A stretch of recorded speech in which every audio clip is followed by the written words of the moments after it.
서울 한복판 종로에 42평형 아파트가 6억대에 나왔습니다. 안녕하세요, 빨간조끼입니다. 종로 하면 뭐가 떠오르세요? 종로에는 사과나무를 몰라요, 근데. 근데 몰라요?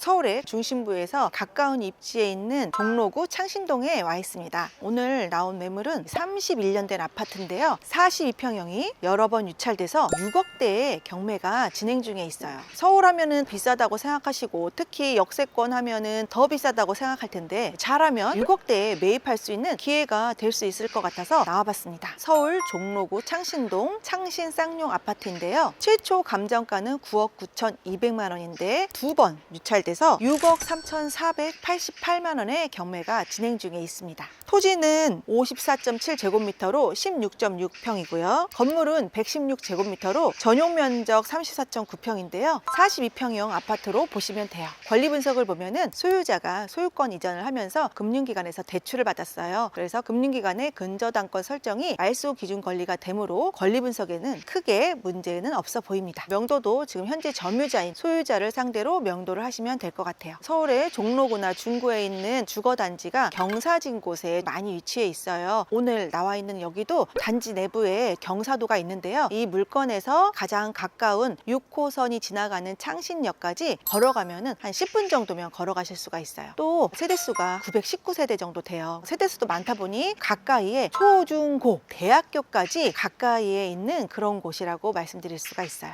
919세대 중에 42평 세대가 84세대밖에 안 돼요. 그래서 실거래 건수도 많은 편은 아닌데요. 매매는 뭐 1년에 한두 건밖에 일어나지 않지만 전세 거래는 정말 한 달에도 몇 건씩 일어나는 전월세 거래가 활발한 것을 볼 수가 있어요. 실거주하시는 분들이 선호하고 있다는 것을 또 알 수가 있는데요. 지금 현재도 900세대 중에 전세 매물이 딱 10개밖에 없어요. 그리고 우리 42평대 아파트는 전세가 또 하나도 없습니다. 그래서 서울에서 직장을 다니시면서 학교 다니는 자녀들을 키우는 분들한테는 너무나 괜찮은 실거주 아파트가 또 될 수가 있고요. 지금 현재 전세 금액이 한 4억 8천 정도 되는데 전세 금액에서 조금만 더 투자하면 서울의 중심부 아파트를 저렴하게 매입할 수 있는 기회인 것 같습니다. 저희 머니플레이스에서 요즘에 대형 아파트를 많이 소개해드리고 있는데요. 25평이나 35평대의 물건들은 낙찰가나 입찰자 수만 보아도 경쟁이 많이 치열한 것들을 볼 수가 있는데요. 경매에 낙찰된 물건들을 잘 보시면 평형대만 살짝 바꿔도 경쟁자들이 많이 적고 또 낙찰가율도 25평이나 35평에 비해서는 낮은 것을 확인할 수가 있는데요. 지난번 우리 머니플레이스에서 소개드렸던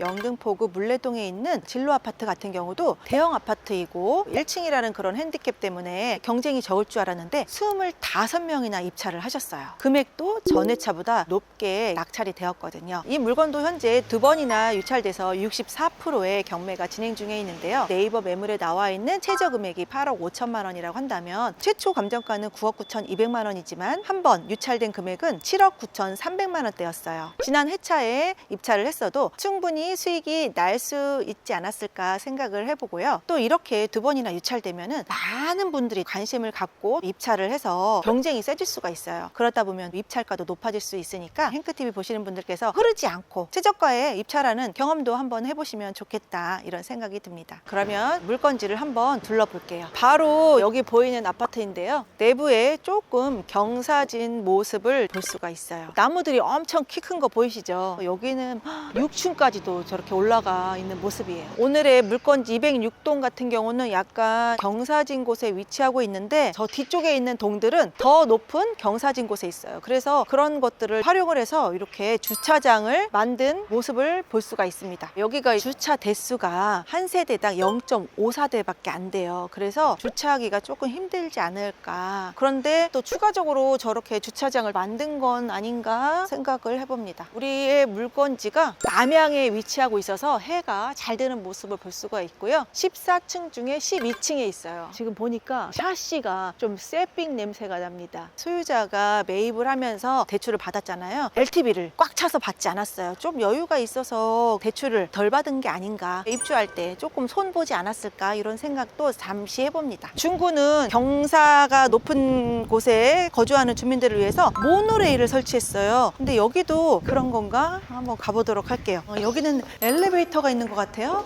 와, 이렇게 보니까 우리가 있는 곳이 상당히 높은 곳에 있다는 것을 알 수가 있는데요. 이걸 타고 가면 지하철에 5분이면 갈 수 있을 것 같은데요. 어머니, 지하철에 5분이면 갈 수 있어요? 5분이면 가지. 여긴 공기가 너무 좋아. 공기가.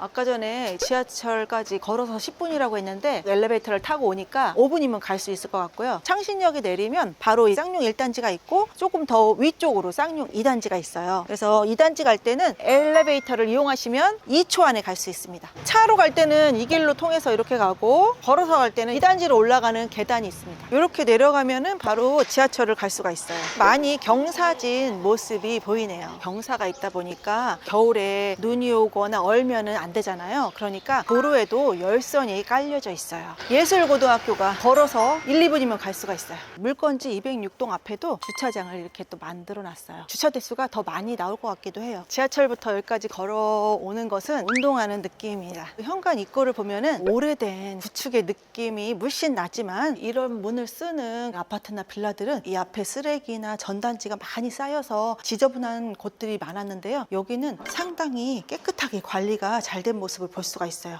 이것도 오래됐지만 깨끗하죠. 세대수가 많으니까 관리를 잘 하고 있는 모습이 보여요. 엘리베이터도 바꾼 것 같아요. 오래된 아파트 치고 현관이 참 깨끗하네요. 그리고 도어락이 좋아요. 저기 202동은 복도식인 것을 볼 수가 있는데요. 87.3제곱미터 속하는 아파트는 복도식으로 되어 있네요. 지하가 없는 거 보니까 지하 주차장이 없어요. 지금 창신 쌍용 2단지 리모델링 추진위원회 동의서 제출함, 재건축에 대한 이슈가 있는 것 같아요. 주차장을 한번 볼게요. 낮인데도 지금 차들이 상당히 많네요. 저녁에는 주차하기가 힘들 것 같아요. 지금 낮인데도 이중주차한 모습을 보이고 있죠. 아파트를 한번 둘러보았는데요. 단점이라고 보면 단점이고 또 장점으로 보려고 하면 장점이 될 수가 있는데요. 단지 내부에 경사도가 있어서 걸어 다닐 때 힘들 수는 있지만 운동으로 생각하면 또 운동이 될 수도 있고 엘리베이터를 타고 와야 되는 게 단점이 될 수 있지만 높이 올라온 만큼 또 공기가 다르다는 장점도 있습니다. 이런 여러 가지 기타 등등의 사안을 빼더라도 종로에 있고 또 역세권에 있고 또 주변에 학교가 많다. 서울의 중심부에 있는 42평 아파트가 6억대다. 이거 하나만으로도 충분히 다른 단점들을 커버할 수 있다고 생각해요. 실거주 하시는 분들, 직장 가까이에서 출퇴근을 원하시는 분들한테는 가격이나 입지에서 더할 나위 없이 좋은 물건이 될 수도 있다고 생각하는데요. 관심 있는 분들은 오셔서 수요와 가격 꼭 확인하시고 수익 낼 수 있는 금액으로 입찰하시면 좋겠습니다. 오늘도 머니플레이스 시청해 주셔서 감사합니다.